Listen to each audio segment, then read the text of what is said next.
Hello friends, I am Dr. P.S. Vali. I am a nephrologist based at Hyderabad. ఈ వీడియోలో chronic kidney disease patients కావచ్చు, లేక kidney పనితీరు తక్కువైన patients కావచ్చు, వారి డైట్లో చేసే కొన్ని కామన్ మిస్టేక్స్ ఏంటో తెలుసుకుందాం. ఈ కామన్ మిస్టేక్స్ని ఎలా అవాయిడ్ చేయాలో కూడా తెలుసుకుందాం. డైట్ అనేది మనందరికీ ఒక ఎమోషన్. సో బేసికల్లీ ఒక హ్యూమన్ బీయింగ్ పుట్టినప్పటి నుంచి ఈ ఆహారానికి అటాచ్ అవుతాడు. అది ఒక నేచర్స్ రూల్. దేర్ఫోర్ కిడ్నీ పనితీరు బాగున్నా బాగా లేకున్నా ఆహారం అనేది అందరికీ ఒక ఎమోషన్. కానీ సమస్య అంతా ఏంటంటే ఈ కిడ్నీ పేషెంట్స్ ఎక్కువగా మిస్ఇన్ఫర్మేషన్కి లోనవడం వల్ల డైట్లో వారి ప్రమేయం లేకుండానే, వారికి తెలియకుండానే కొన్ని రకాల మిస్టేక్స్ చేస్తూ ఉంటారు. దేర్ఫోర్ ఈ వీడియోలో ఈ క్రానిక్ కిడ్నీ డిసీజ్ పేషెంట్స్, ఈ కిడ్నీ పనితీరు తగ్గిన పేషెంట్స్ కామన్గా చేసే మిస్టేక్స్, వాటి వెనుకున్న సైంటిఫిక్ లాజిక్ అండ్ దాన్ని ఎట్లా అరికట్టాలో కూడా తెలుసుకుందాం. సికేడి పేషెంట్స్ చేసే మొట్టమొదటి మిస్టేక్ ప్రోటీన్ని పూర్తిగా మానేయడం. కిడ్నీ డిసీజ్ అనగానే ప్రోటీన్ని ఒక పాపంలా చూస్తారు. కానీ గుర్తుపెట్టుకోవాల్సింది, మనందరికీ ప్రోటీన్ ఒక దేవుడు. ప్రోటీన్ లేకుండా ప్రపంచంలో ఏ వ్యక్తి కూడా సర్వైవ్ కాలేడు. అసలు మన శరీరంలో ఉన్న DNA తయారయ్యేదే ప్రోటీన్తోనే. దేర్ఫోర్ ప్రోటీన్ని పూర్తిగా తగ్గించడం వల్ల కండ కరుగుతుంది. ఎప్పుడైతే కండ కరుగుతుందో వారి గుండెలో ఉన్న మదులు కూడా కరగడం స్టార్ట్ అవుతుంది. దీంతోపాటు DNAలో కోడింగ్ ఎర్రర్స్ స్టార్ట్ అవుతాయి. ఒకసారి DNAలో కోడింగ్ ఎర్రర్స్ స్టార్ట్ అవుతే దాని తర్వాత రకరకాల మిస్హ్యాపెనింగ్స్ మొదలవుతూ ఉంటాయి. దేర్ఫోర్ సికేడి పేషెంట్స్ ప్రోటీన్ తీసుకోండి, కానీ టూ మచ్గా కాదు. మరి సికేడి పేషెంట్స్ ఎంత ప్రోటీన్ తీసుకోవాలి? సికేడి పేషెంట్స్ ఒక రోజులో 0.8 grams per kg body weight per day protein తీసుకోవచ్చు. అంటే మీరు నాన్ వెజిటేరియన్స్ అయితే ఒక రోజులో ఒక ఎగ్ వైట్ బ్రహ్మాండంగా తీసుకోవచ్చు.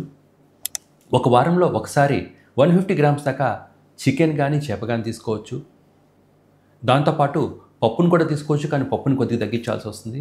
ఒకవేళ పప్పు తీసుకుంటే కందిపప్పు తీసుకోవచ్చు, లేకుంటే పెసరపప్పు తీసుకోవచ్చు.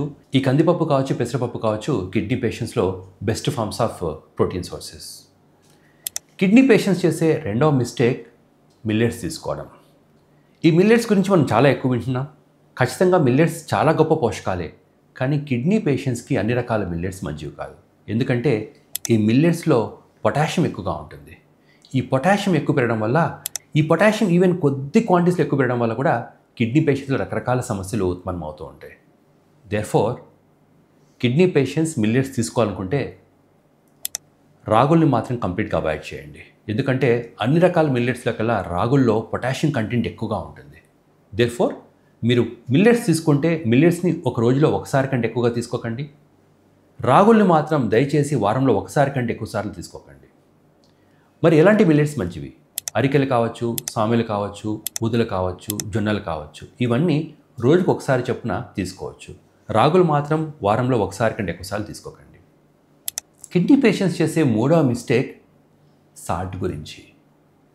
కిడ్నీ ప్రాబ్లం వచ్చింది, ఒక బంధువు వచ్చి ఒక సాల్ట్ అంటారు, ఇంకో ఫ్రెండ్ వచ్చి ఇంకో సాల్ట్ అంటారు. ఈ మిస్కమ్యూనికేషన్లో టూ మచ్ ఆఫ్ సలహాలు ఎక్కువ అవడం వల్ల, టూ మచ్ ఆఫ్ అన్సైంటిఫిక్ అన్అథెంటికేటెడ్ సలహాలు ఎక్కువ అవడం వల్ల ఈ కిడ్నీ పేషెంట్స్ పింక్ సాల్ట్ తీసుకోవడం మొదలవుతారు. పింక్ సాల్ట్ చెడ్డదని కాదు, నార్మల్ వ్యక్తులకి పింక్ సాల్ట్ చాలా మంచిది. దాంట్లో పొటాషియం క్లోరైడ్ ఉంటుంది, సోడియం క్లోరైడ్ కూడా ఉంటుంది.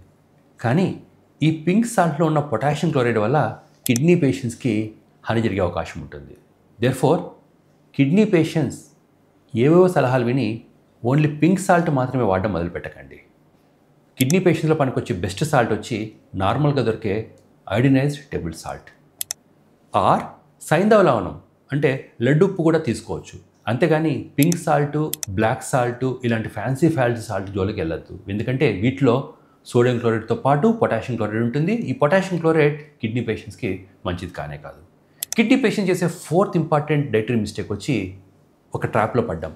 ఆ ట్రాప్ ఏంటంటే వాటర్ బాగా తీసుకోండి. ఎంత వాటర్ తీసుకుంటే మీ కిడ్నీస్ అంత బాగా ఫ్లష్ అవుతాయి, కిడ్నీస్ ఎంత బాగా ఫ్లష్ అవుతాయి, కిడ్నీస్ అంత బాగా రీజనరేట్ అవుతాయని. వాటర్ తీసుకోవడం అనేది నార్మల్ వాళ్ళకి మంచిదే, కానీ కిడ్నీ పనితీరు తగ్గిన తర్వాత కూడా మీరు too much of amount of water తీసుకుంటున్నారంటే ఆల్రెడీ అలసిపోయిన, ఆల్రెడీ వీక్ అయిన మీ కిడ్నీల మీద మీరు లోడ్ ఎక్కువ పెంచడం. ఎప్పుడైతే మీరు too much of amount of water kidney పనితీరు తగ్గిన తర్వాత కూడా తీసుకుంటారో అలాంటప్పుడు ఈ కిడ్నీ ఫిల్టర్లు అలసిపోయి బాడీలో ఉన్న ఎక్స్ట్రా వాటర్ అంతా కూడా బాడీలో చేరిపోయి ఈ ఎక్స్ట్రా వాటర్ వల్ల మొహం వాపులు రావడం, కాళ్ళ వాపులు రావడం, టూ మచ్ ఆఫ్ వాటర్ పెరిగిపోయి బ్లడ్ ప్రెషర్ పెరిగిపోవడం, లేక హార్ట్ ఎన్లార్జ్మెంట్ రావడం జరుగుతూ ఉంటుంది. దెర్ఫోర్ కిడ్నీ పేషెంట్స్ అందరూ కూడా కాలవాపులు లేకుండా, మొహం వాపులు లేకుండా, యూరిన్ అవుట్పుట్ బాగా ఉంటే ఒక రోజులో 2.5 లీటర్స్ వాటర్ చాలా ఎక్కువ, అంతకన్నా ఎక్కువ అవసరం లేదు. అలా కాకుండా మొహం వాపు వస్తున్నా, కాలవాపు వస్తున్నా, బీపీ అన్కంట్రోల్గా ఉన్నా, నడిచిన ఆయాసం వస్తున్నా దయచేసి వాటర్ని మీ నెఫ్రాలజిస్ట్తో డిస్కస్ చేసుకుని 2 లీటర్స్ కంటే ఎక్కువ తీసుకోకండి. దెర్ఫోర్ మీరు నెఫ్రాలజిస్ట్ విజిట్కి ఎప్పుడు వెళ్ళినా ఎంత వాటర్ తీసుకోవాలో ప్రతి ఒక్కసారి మీ నెఫ్రాలజీ డాక్టర్ గారిని అడుగుతూ ఉండండి. దెర్ఫోర్ కిడ్నీ పేషెంట్స్ ఈ కామన్గా జరిగే 4 డైటరీ ట్రాప్స్ని అవాయిడ్ చేయడం వల్ల ఆటోమేటిక్గా వారి డిసీజ్ యొక్క ప్రోగ్రెషన్ని తగ్గించుకోగలరు, వారి లైఫ్లో ఉన్న క్వాలిటీని పెంచుకోగలరు. దాంతోపాటు మిగిలిన వారిలాగా అన్నీ తింటూ కానీ బ్యాలెన్స్డ్ వేలో ముందుకెళ్తూ ఉండొచ్చు.